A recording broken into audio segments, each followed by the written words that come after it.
We were deep in Sector 7X on the planet Aralis, a frontier world the human colonies had abandoned years ago after the alien surveyors labeled it unworthy. The aliens called themselves the Zarvans. Tall, lithe, and impossibly cold, with eyes like liquid starlight and voices that pierced your skull without sound. To them, wolves were anomalies, creatures too unpredictable, too emotional, too human. And in their eyes we had failed them. The human colony that remained was tiny, a scatter of domes half buried in the crimson sands, powered by flickering solar sails. Most of the colonists had already been evacuated after the first wave of Zarvan inspections, but a few stayed stubbornly human, refusing to leave the land we had claimed generations ago. Among them I was considered reckless, sometimes brave, often foolish. But nothing had prepared me for the day they rode off the wolves. The scene was apocalyptic. Zarvan drones hovered above the valley, their sleek frames gleaming under the twin suns. One by one, they lobbed containment pulses that corralled every wolf we had bred into the open. Wolves had been our companions for decades, scavengers, guardians, sometimes the only family left to us on Aralis. And now the aliens deemed them expendable. Human. A voice like a chorus of glass whispered in my head, "Your creatures are defective." I clenched my fists. My chest tightened with a familiar, helpless rage. That was only the beginning. Then I saw it. A small silver-furred wolf limping on 3 legs, its golden eyes wide with fear. The aliens' drones descended, preparing to erase it from existence. My mind raced. No protocols, no negotiation, just instinct. I ran. I didn't know if it would survive, but I had to try. What I saw next changed everything. I dove into the red sand, dragging the wolf behind me.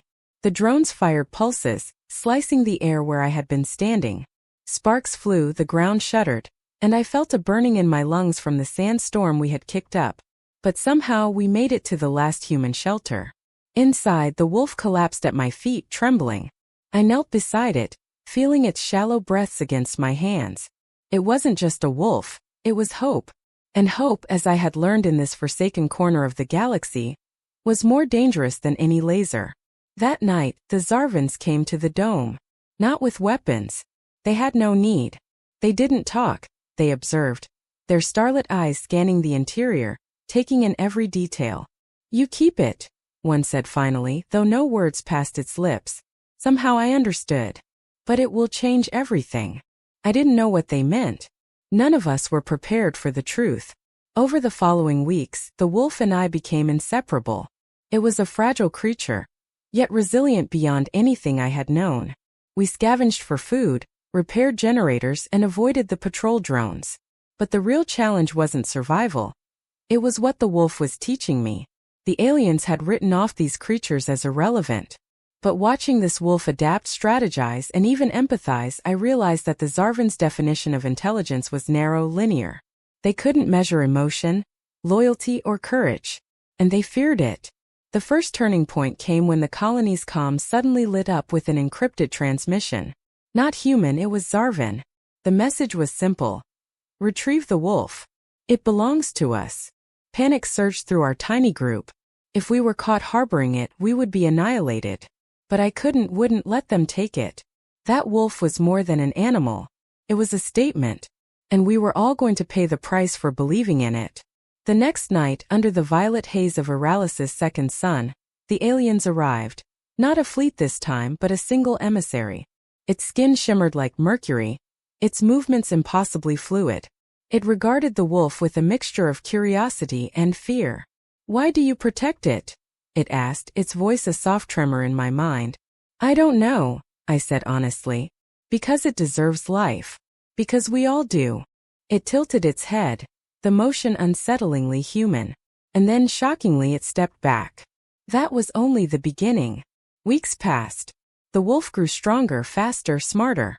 The Zarvan emissary returned daily, sometimes observing, sometimes testing.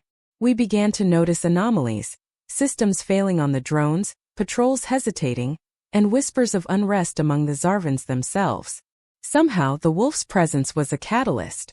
It made them uncertain, uncomfortable in ways they had never known. Then came the betrayal. One night our defenses were breached, not by aliens, but by another human colony that had struck a deal with the Zarvans. They believed survival meant surrender. They wanted the wolf for themselves, hoping to barter it for protection. We fought. Not with guns or explosives, but with cunning, with hearts that refused to yield. The wolf led the charge, dodging traps, herding enemies into ambushes. I watched in disbelief as it became more than an animal. It became a symbol of human tenacity. What I saw next changed everything. The battle ended with the intruders fleeing and our shelter in ruins. But the wolf, battered yet unbroken, lay in my arms. That night, under the fractured dome, I understood the magnitude of what we had done. We hadn't just saved a wolf, we had challenged an empire's definition of life itself. Then came the moment I never expected. The Zarvan emissary returned alone. Its form glimmered with an intensity one had never seen. And it spoke finally, fully. Humans, you persist against logic. You value what should not be valued. The wolf. It is more than it seems. Step closer. I could see the faintest trace of respect, admiration. We wrote off your kind, your planet, your creatures. Yet here you are, proving that emotion can be weaponized. My heart thumped. What do you want? I asked. Observe, it replied. Learn. Perhaps adapt. In that moment I realized the wolf had done more than survive. It had rewritten the rules. Humanity, in all our flawed, messy glory, had done the same. Months later, when the new human colony returned to Aralis with proper reinforcements, the wolf ran alongside us, no longer just a creature, but a legend. The Zarvans no longer dared approach. Something in the way the wolf moved, in the loyalty and courage it displayed, had altered their perception. They couldn't predict it, couldn't control it. And in the quiet moments when the twin suns set over the red sands, I would look at the wolf and understand. Hope was contagious. Courage could be inherited. And the smallest act of defiance, the decision to protect a single life, could change the course of civilizations. Years later, when other humans asked me why we risked everything for a single wolf, I would smile and say, because some things are worth more than survival. They're worth history. The aliens had written off wolves. They had written off humans.